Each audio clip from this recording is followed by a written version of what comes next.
Walk in beauty, it's all around you.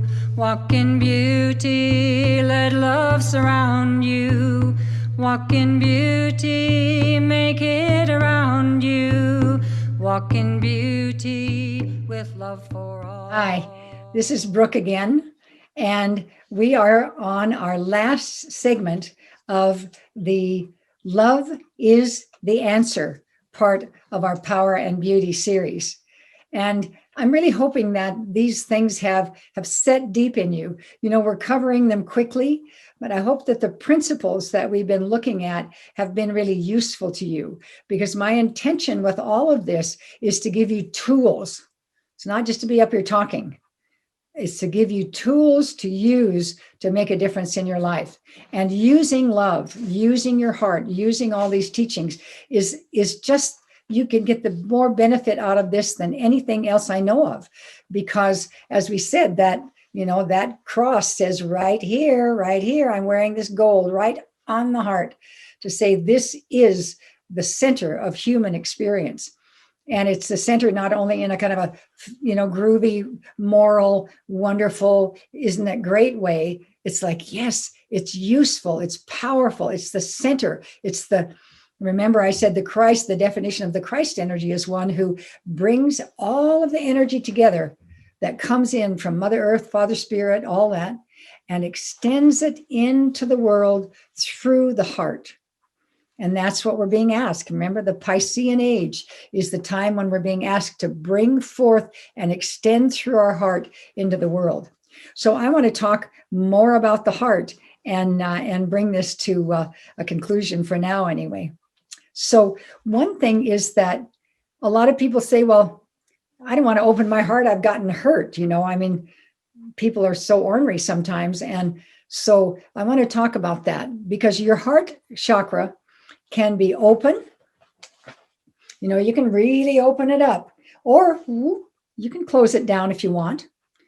And if there's a situation where you're not feeling very strong or not feeling very centered or whatever, and there's somebody coming who might be a person who's sarcastic or mean, or you're just in an unfamiliar environment and there's a lot of energy in the city coming in or something, sometimes people just kind of shut down a little bit. Well, that's okay. And then in a situation where you know there's love and good energy, you can open up. But I have another higher level alternative for that. Because when we shut down our hearts, we're shutting down to protect ourselves, right? To not have that negative energy come in and hurt our little soft heart when it's open.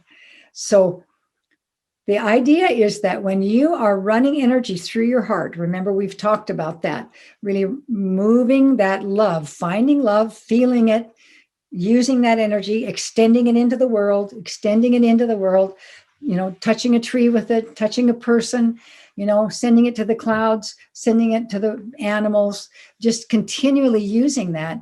When your heart is full, that is the deal. Because if you open your heart and you're not running energy through it, it's just kind of an open hole.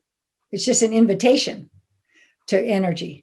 So the trick is, if you don't want to close your heart down, which is the higher level of functioning, if you don't want to close your heart down, then you keep pouring love through it. Just keep pouring love through it, because love transmutes everything in front of it.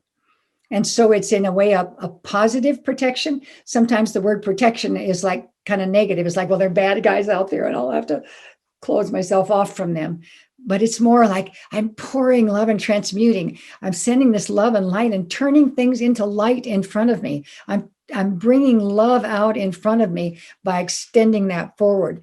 So it has a kind of in a way, a more positive connotation to me that boundaries or protection sometimes doesn't have.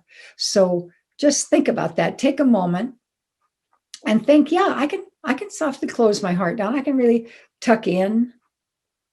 And I can also open it, just open it, like receive the sun and the light and the love of people. So it really does work. It goes in and out. But then next time you open it, just really feel that sense of love, like just It's almost like you're seeing someone you love. You go, oh my gosh. And your heart opens and you're pouring. You're not just opening. You're not just saying, oh, I want something. I need something. You're sending love, sending energy, pouring that golden love and light out through your heart. So what that does is it begins to build resilience. And what we need in this time, I mean, we're in tough times. I mean, this is the prophesied time of chaos and challenge. And it's not very much fun at that level. It's good in the sense that we're moving through this. Chaos has to happen in order for the new to come. We have to shatter and break down and destructure the things that are no longer working in order to make space for those that do. But it isn't an easy process. It's a good process, but it isn't necessarily an easy process. And part of what we want to find in ourselves is resilience, the capacity to deal with the woohoo. Oh my God, there it comes. It's like yahoo. It's like it's a wild ride. And in order to do that physically, emotionally, I think of, I'm here now with my spiritual daughter, Shaman, and what an incredible life she has. She does all the things that are needed, and she has her daughter at home and is doing school, and that takes an incredible amount of energy and resilience. And no matter what our lives are, especially as women, we are handling a lot and we need that resilience. So really running energy through your heart and spending time in your heart is very powerful. And I may say it again, but I'm going to say it right now because I'm remembering it. One of the things that Greg Braden was talking about is that when we are in that place in our heart, when we are coherent and moving energy through our heart, we literally awaken cells and chemical programming that's literally about health, about strength, about growth, about resilience. So love is useful. It's so beneficial to use that and to have that be a part of your practice so that you're getting benefits. And the thing I love about love is that when you're giving it, oh my gosh, you are getting so much. You're just getting so very, very much. It's just like when we talked about the power of 8, the group of 8 people praying for other people. They're just giving this loving prayer and upliftment and encouragement and support to someone else. And oh my gosh, what they realized is that those same kind of benefits come back in my life, even though I wasn't asking. It comes back to me. And just like the old thing, some of my Native American teachers, I'll do it here. They said, when you're sending energy out, it's like, guess what? It's coming back. The other 3 fingers are pointing right back at you. So you're getting the same thing you're putting out. And the sweet part is that when you're putting out love, woo, you're getting that back as well. That absolute, incredible, uplifting, nourishing, resilient resource that love is.